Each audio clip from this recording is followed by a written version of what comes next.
Moskow belum berkomitmen untuk membeli Su-57 dalam jumlah besar, mungkin karena masalah biaya dan keandalan. Dalam hal ini, pembelian oleh China sebenarnya dapat membantu menyubsidi produksi. Dengan asumsi China menginginkan pesawat tempur siluman Rusia dan Rusia merasa nyaman membagikan rahasia silumannya, tulis The National Interest. Dalam artikel media Tiongkok, Chinamail.com, sangat aneh melihat China mengkritik dan memuji Su-57. Su-57, jet tempur generasi kelima Rusia yang sebanding dengan J-20 China dan F-22AS. Biasanya dianggap bukan jet generasi kelima karena kemampuan silumannya di bawah standar. Menurut laporan media, ini membuat kerugian yang signifikan terhadap rekan-rekan China dan AS, kata beberapa pengamat militer, tulis artikel itu. Namun, artikel tersebut kemudian berbalik memuji Su-57. Wang Yongqing, kepala desainer Institut Desain Pesawat Shenyang milik negara misalnya mengatakan, kemampuan keseluruhan Su-57 tidak buruk sama sekali.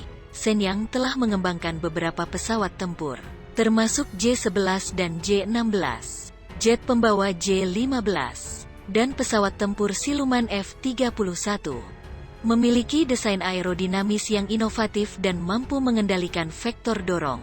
Su-57 sangat mementingkan kemampuan jelajah supersonik dan kemampuan manuver super.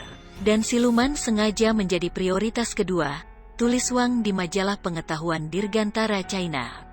Konsep AS tentang pertempuran udara generasi mendatang menekankan di luar serangan jarak visual. Tetapi rudal yang mampu melakukan serangan semacam itu harus beroperasi untuk jangka waktu tertentu.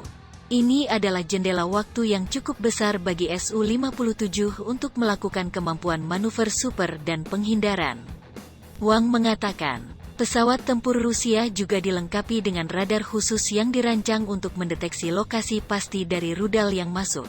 Karena tidak mungkin menggunakan rudal jarak jauh, pertempuran terakhir pada akhirnya akan berlangsung dari jarak dekat, di mana siluman kehilangan artinya dan kemampuan manuver super berkembang. Desain unik lainnya adalah radar yang menghadap ke samping pertama di dunia selain yang menghadap ke depan, kata Wang. Dikombinasikan dengan radar lain dan sensor inframerah, Su-57 diharapkan dapat menemukan pesawat siluman musuh sedini mungkin. Satu pertanyaan menarik, apa sebenarnya yang dimaksud dengan belajar oleh China?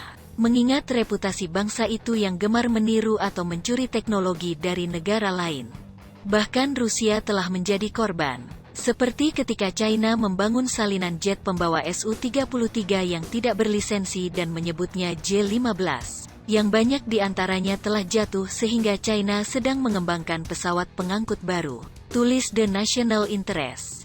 China memiliki tradisi panjang dalam membeli pesawat tempur Rusia.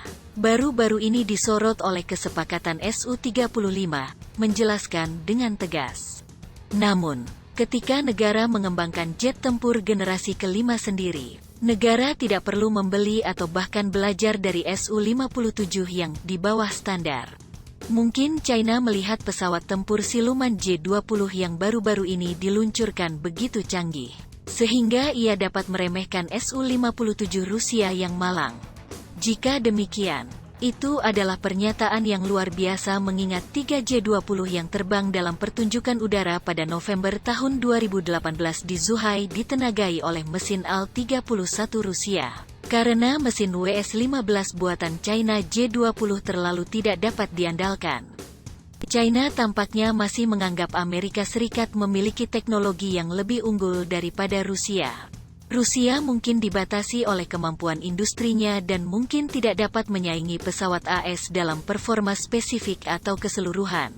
Tetapi konsep Su-57-nya sangat unik, tutur Wang. Meskipun demikian, artikel tersebut juga menimbulkan pertanyaan yang menarik. Apakah China tertarik untuk memperoleh Su-57?